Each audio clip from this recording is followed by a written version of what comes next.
Welcome to the weekly Health RX by Arvasi. I'm Dr. Avanti Kumar Singh. And I'm Dr. Tanmeet Sethi. We're physicians trained in modern medicine and experts in Ayurveda. And each Sunday, we cut through the noise with physician-led, science-backed prescriptions personalized to your biology. From your hormones and gut to your circadian rhythm and nervous system, we'll help you take care of the systems that matter most so you can stop guessing and start feeling better. Finally, medicine that fits you. Hello and welcome. This is your weekly Health RX for the week of January 18th. I'm Dr. Avanti Kumar Singh. And I'm Dr. Tanmeet Sethi. Happy New Year, everyone. Hope you had some rest over the holidays or at least a few moments to just relax and take a breath. So last week, we dropped a short note saying that something new was coming. Well, this is it, right? We've been listening to you, really listening to your messages, your questions, what you're telling us that you're struggling with, and you told us what you need, and we really heard you. So this season, we're going to be doing something a little different. We're going to go deep on one topic for 4 weeks, and we're starting with energy because that is what so many of you asked for. Not the kind that you get from caffeine, but real sustainable energy that comes from understanding how your body actually works. And so each week for the next 4 weeks, we will be building on the previous week. And by week 4, you'll understand a little bit more about your body in a way that you never have before. And I'll be honest, I also came into January feeling a little depleted, even though I had just come off of the holidays. And, I've been doing this work for decades, but it really reminded me that this isn't about perfection. It's about really understanding your body and why your energy goes up and down at certain times of the year and, different seasons and things like that. Yeah. I mean, I think it's pretty common, Avanti, to come out of the holidays feeling a little, I don't know, like I just feel like I'm just starting to wind down from the whole year, even though I had a little break over the holidays. So I think it's pretty common to feel kind of wrung out or exhausted. Yeah, I definitely think that's true. I mean, because, you go into the holidays with all this energy and like excitement. And then after it's sort of like, oh my gosh, I just want to take a breath. So it's really interesting. Yeah. And so, we're going to get really into the science here of all that. But before we do, I just would ask our listeners to really think, how are you doing? Like, really, how are you feeling? Because I think January, like I said, is hard. It's hard for a lot of us. And a lot of us may be experiencing that kind of real depletion of energy. And when you look at Ayurveda and the lens of Ayurveda, it really makes sense because we're in deep winter and what Ayurveda calls Shishira Ritu, and it's the coldest, darkest part of the year. In fact, I sometimes feel like the solstice that's so exciting, the shortest day, and that we're getting longer, it kind of almost feels like anticlimactic in January because it doesn't feel like it's getting longer. It feels like it's still really dark.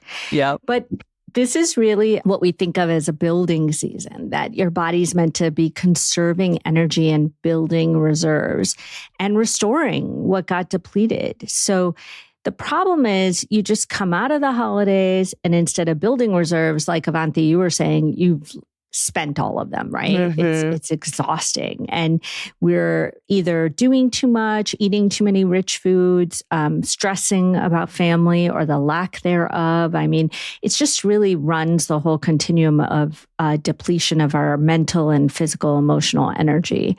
And so now we're in this season that's demanding the most conservation of energy with not too much fuel in the tank, right? Right. So if you're feeling more exhausted than usual, it's just this mismatch probably between what the season asks of you and what you have left to give. So something we've been hearing a lot, and Avanti, you were referring to this, that we're really listening to what people are telling us is that, people are saying, I have no more energy. I don't know how to find it. And what I used to do doesn't work anymore. And it's that kind of depletion that coffee doesn't even help, right? You try more caffeine and it doesn't do anything. And maybe at some point in your life, you were in a season where you could power through, quote unquote, but that just doesn't work anymore. Yeah, I know that that's true for me. I mean, both of us were in medical training. I mean, do you remember how many hours we would be working and sort of we would power through? And even for days and days when I was in the ER doing ER shifts, like it'd be a string of nights and I'd just keep going and going. I don't know that I could do that anymore.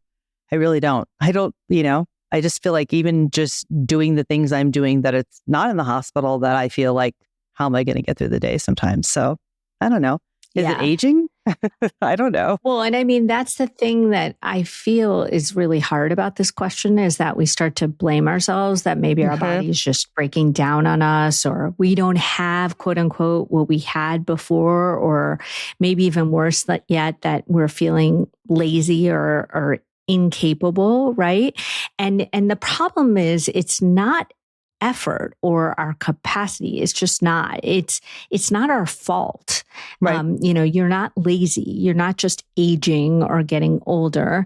Something has really changed in your biology. And once you understand that, then everything makes some more sense of what to do about it. Mm-hmm. Yeah. And I mean, I think that this is such an important point, because so many women will actually come into this time of life, perimenopause, menopause, and they start thinking like there's something wrong with them. Oh my gosh, what, do I need to go get labs done and tests done and this and that? And absolutely, you should get checked out if there's something going on. And also, I think it's what you're saying is that, our biology changes. And then when you put the lens of Ayurveda on top of that, we can really understand that the season and the energy of the season is also contributing to how we're feeling. And so, before we get into some of the specifics about the science, I want to make sure that you don't feel like this is a lecture. This is just really an explanation. And I want you to picture this, okay? We're going to talk about the mitochondria, which are the power plants in our body, right? So just picture this. It's like you have these little tiny power plants that are called mitochondria. And these are inside of your cells. Think of them like generators that keep all of the electricity running in your house, the lights, the heat, everything, right? Now, from a physiological standpoint, in perimenopause and menopause, these power plants start to have some tough times of really powering up. They produce less fuel, less efficiently, because estrogen was really helping them run really smoothly, right?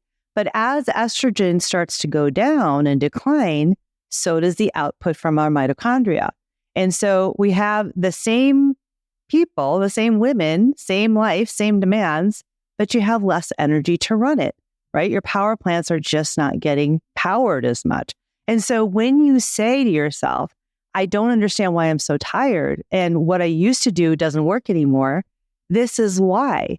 It's your power plants, your mitochondria, that is the problem. They're just not producing the energy the way that they used to. And so no amount of willpower is actually going to be able to change that, right? This is physiology.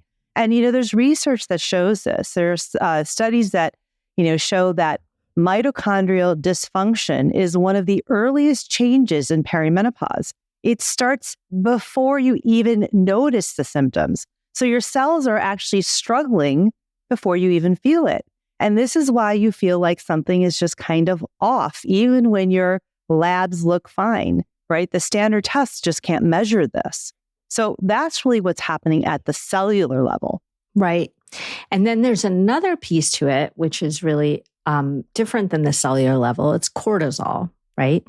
And so if we think about cortisol as kind of that hormone that gets you to go, and it's your internal alarm clock that wakes you up and gets you going, then what we can really look at is what is a normal cortisol curve, where cortisol rises in the morning to wake you up.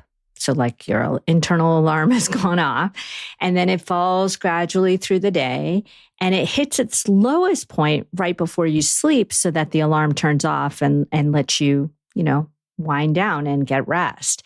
And what happens for many of us now is that this curve is actually getting broken. So it's kind of flat in the morning. It's not really going off. It's not really telling us to wake up. And then we get these random spikes in the middle of the day when it's going off when we don't need it. And then it's staying elevated at night where the alarm won't go off. And this really speaks to some of those midnight awakenings that many of us can feel in midlife.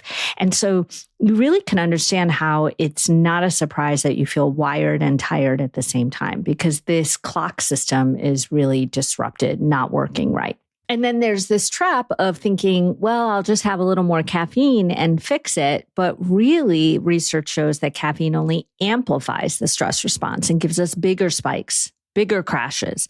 So when your rhythm's already chaotic, coffee doesn't fix it. It actually makes it more chaotic. And so you may feel a brief hit of energy, but you crash harder and your system gets even more unpredictable. And then you drink more coffee. And then the cycle continues. And I'm not saying that women can't drink coffee. I drink coffee, but we'll just talk about, how to drink it, when to drink it as we go on and really help this curve. Right. It's really, how can you use it to your advantage?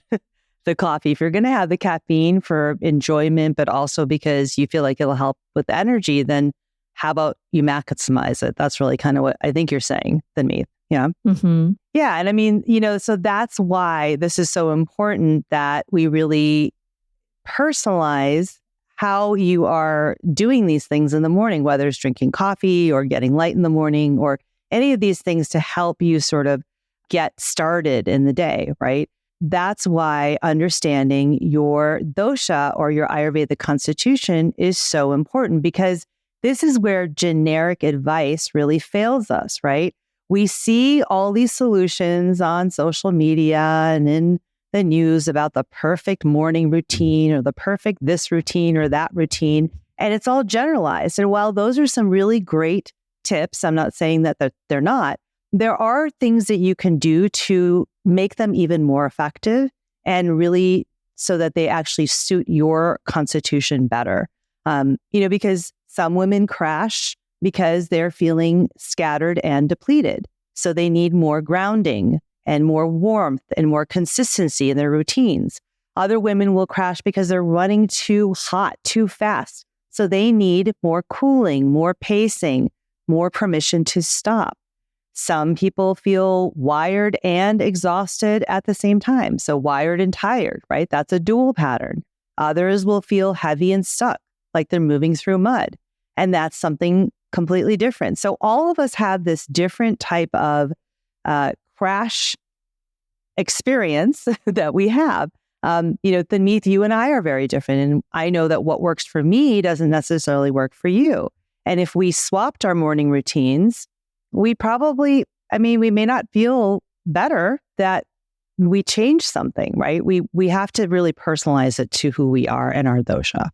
Right. So just as a general understanding of doshas, there are three main types, vata, pitta, kapha, and then there's two hybrid doshas, a mix of the two. And I'm a vata pitta and you're a pitta kapha. And so we are very different dosha types. And it does make a difference. It makes a difference because the things that deplete me aren't necessarily what deplete you. And we both have this pitta energy, which is what gives us drive and ambition and the motivation to do things. But our vata and kapha are different in what they need to restore, but also what they need to sustain energy. So, it's very different. And that's the real importance of finding out your dosha. So what we want you to take from today is understanding that your exhaustion is not a character flaw. It's not laziness, and it's not just about getting older. It's actually biology, and that biology can be understood. Once you understand what's happening in your body, you stop fighting yourself. You start working with your body instead of against it. And I really want to stress this. It's not your fault. You're not broken. Your body just needs individualized, specific guidance to get where it needs to get to. And, that's really why we are doing this weekly Health RX, why we built Arvasi, so we can give women the medicine that actually fits your individual constitution. So you want to tell them a little bit about how to find that out, Avanti? Yeah, absolutely. And, so if you haven't taken the dosha data assessment yet, go to myarvasi.com. It's linked in the show notes for you. Now, this assessment takes like 5 to 7 minutes, and it will actually tell you what your dosha is, what your specific energy pattern is, what's actually driving your exhaustion, and what will help you get more energy. Because once you know your dosha, again, you are going to get access to your personalized episode or your audio prescription. We have one for each of the 5 types, and we release them every week. And your specific episode, your audio prescription, will go deeper into your specific energy pattern. And it gives you what you need. It gives you protocols. It gives you practices. It tells you how to really adapt to your energy pattern and what's going to work for you. Okay. And one important note is that all of this content is free right now. Okay. Everything is free through February 7th. But starting on February 8th, the dosha specific episodes, the specific prescriptions will actually become a paid subscription. But if you subscribe during our preview period, you'll be part of our Founders Circle, and you'll have a special rate that's locked in for a full year. So now is the time to get in on this, okay? So take the assessment at myarvasi.com, find out your Ayurvedic dosha, and then you can come back for your personalized prescription. All right, friends, that's your weekly Health RX for this week. And next week, we're going to talk about the first protocol, one practice designed for your dosha. And that would be in the first 90 minutes of your day, different for each dosha, because that sets everything that follows. So we'll see you next week. Until then, be well. Thanks for listening to the Weekly Health RX by Arvasi. Be sure to subscribe on Apple, Spotify, or wherever you listen so you never miss your weekly prescription. And make sure to take the Arvasi Dosha Data Assessment at myarvasi.com, linked in the show notes, so you can unlock your biology and get your own personalized weekly prescription.